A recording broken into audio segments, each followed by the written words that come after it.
আজি পৱন শইকীয়া নামৰ এজন যুৱকে কৰ্মৰত এজন সাংবাদিকক ফোনযোগে মৃত্যুৰ ভাবুকি প্ৰদান কৰিছে বুলি জানিব পৰা গৈছে।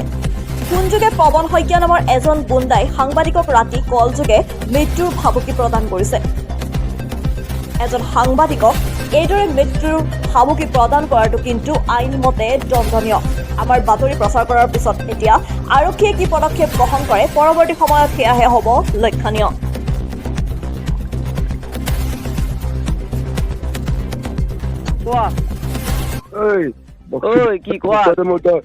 কি কৰিব লাগিছে একে চৰে যে কাণলতি কেলা নহয় ঘৰ ক'ত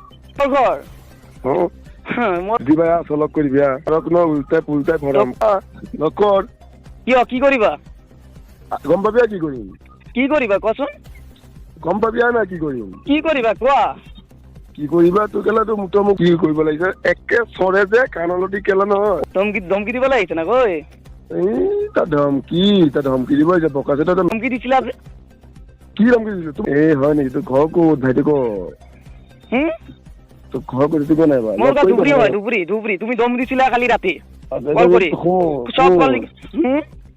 শুনিছিলা তই ধুবুৰী মাৰৰ বাপেৰৰ মোৰটো শুনি লৈছো মাৰণি ভাই তই যে এনেই যে শুন চিনি চিনি নাপাৱ ফোন কৰি তই চাপৰি নেকি তই কেলা কি কৈছিলে চিনি নোপোৱা মানুহক যে ফোন কৰিছে তই যে কেলা এনেই যে এলা ভাল কৰি থাক কি কাম নাই কি কৈছিলে চাপৰি নেকি তুমি ধমকি দিবলৈ আহিছিলা নেকি কাৰ পৰা টকা পইচা লৈ ধমকি দিবলৈ আহিছা নেকি কি কৰিব ধমকি দিবলৈ আহিছিলা কি এইবিলাক আবুল তাবুল বকি আছে কেলা তই কি কথা উলিয়াই আছ ক'ৰ কথা কি উলিয়াই আছ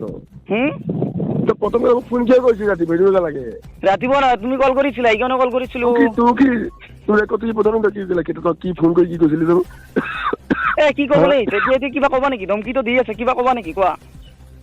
কি ধমকি দি আছে কিবা কি বকি আছে পালে হ'ল তোৰ ওচৰত নাপালে হ'ল তই কি যে হবি ওচৰত পালে কেলা তই এতিয়া যাম ক'ত যাব লাগে কোৱা কি কৰিবা আৰু কৰিবা তই ওচৰত আহিবি এবাৰ মাৰ্ডাৰ কৰিবা নেকি তই ওচৰত আহিবা নেকি